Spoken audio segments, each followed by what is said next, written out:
My social media team asked me to make a video about building habits. All I want to say is, if you're trying to build habits, you're wasting your time.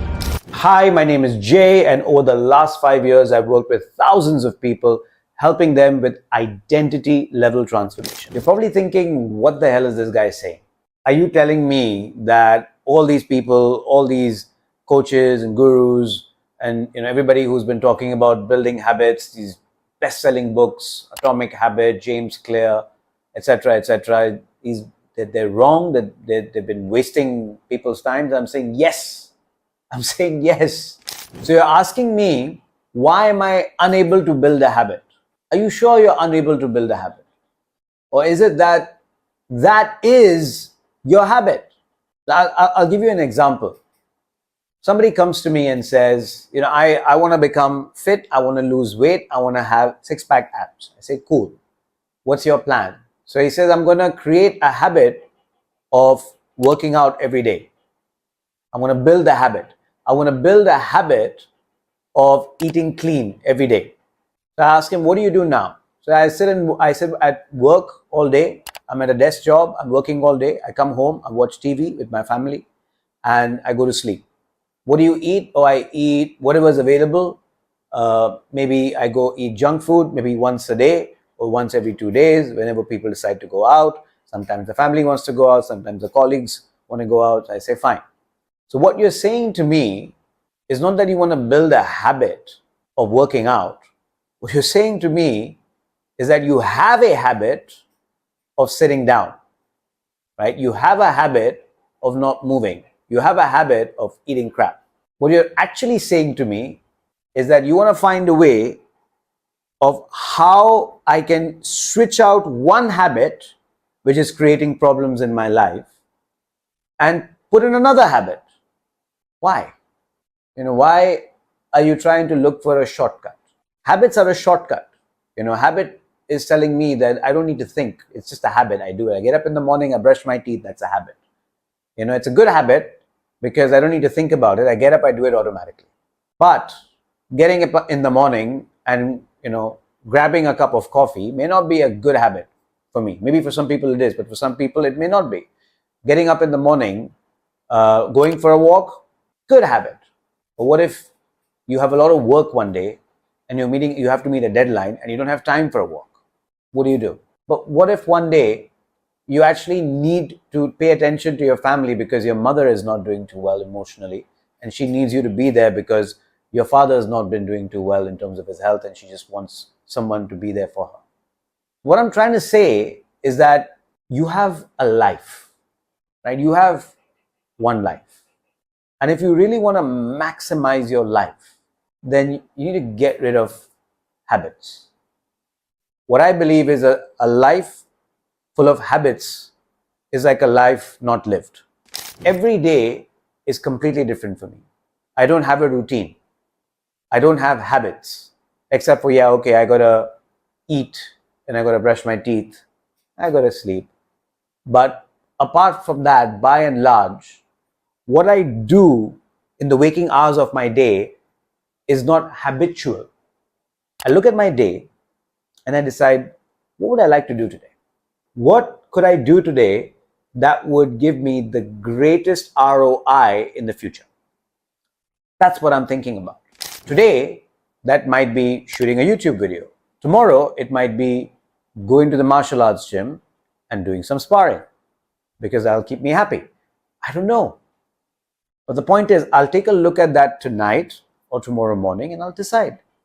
When someone says, I want to build a habit, we are run by our emotional habits all the time. When you get triggered, that's a habit. The same things keep triggering you, don't they? If somebody criticizing you is a trigger, it happens all the time, doesn't it? If somebody saying anything that might mean abandonment for you is a trigger, then every time somebody does something that might make you feel abandoned or that you give the meaning is abandonment is going to trigger you. If somebody saying that you're not good enough is a trigger, every time somebody does anything that means that is going to trigger you. So you are living in habits all the time. For example, I'll give you an example of something that happens all the time. I see two people. I see two friends. One friend has come to another friend because something has happened in their life. Let's say that their job is not going too well. And the second friend will listen to the first friend, and after listening, is going to give the first friend some advice. Say, I think you should do this with your boss. I think you could do this. I think you could do this. And the second friend looks at the first friend, gets angry, gets furious, and says, you don't understand what I mean. You don't listen to me. You're not a good friend. And the first friend is like, what the hell? I was trying to help. The second friend, the one who reacted, has got a habit that when someone gives them advice, it means that they're not, in their heads, they're thinking, I'm not good enough.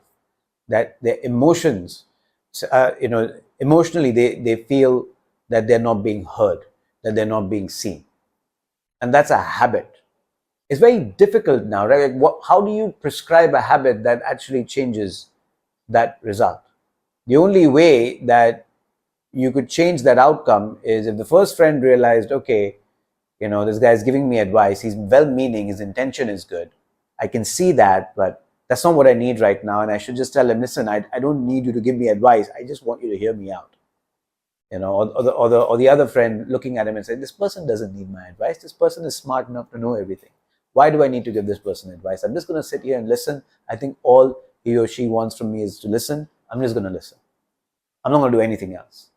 So you're in a constant habit anyway. And to take one habit and put another habit instead is a waste of time. The only habit that you want to maybe develop is the habit of being in the here and now. Well, what do I mean by that? It's engage with the world as it is right now. Like, what's happening in front of you right now? What's happening around you right now? Are you noticing? Are you paying attention?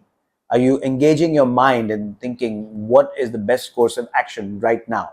I know it's tough. It's a lot more difficult than deciding that, okay, I'm going to get up in the morning and I'm going to go for a run every single day. Cool. That could be a habit. That could be something that you do maybe 80% of the time. But 20% of the time, you may need to do something else. And if you're not aware, and if you're too caught up and married to your habits, then you're going to miss out. You're going to fail to look at the obvious. You're going to fail to look at your partner who is looking at you and saying, Jesus Christ, you're going to go for a run again. I really, could you not just stay in with me one day? I need you to be here. No. It's a habit. I have to go for my run. Just make sure that you don't use this as an excuse to not go for your run too, right? Because some people will do that.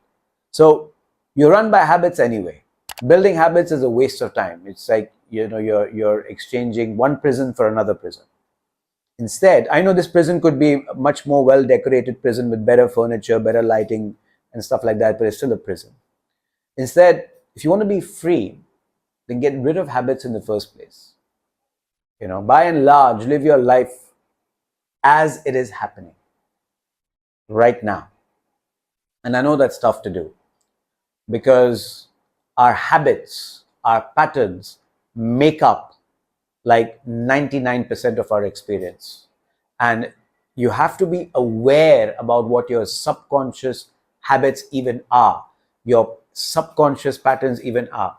So the first step to actually break free and to create real transformation, real change at an identity level, because that is really the change that you're looking for.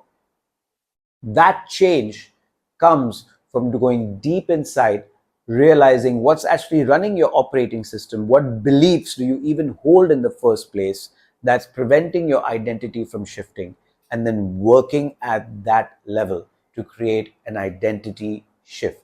Because if you want to be fit, but deep down you believe that you can never enjoy healthy food, I'm sorry, but you're not gonna get that six-pack abs. You're not. It's not happening. So think about it. Somebody who you know in your life that is fit, do they even question how healthy food tastes? I mean, if you go and ask them, they'll probably tell you that it tastes really good, that they enjoy eating it. So if you believe that eating healthy is not going to be enjoyable, that there's absolutely no way that you could find it enjoyable, it's not going to happen.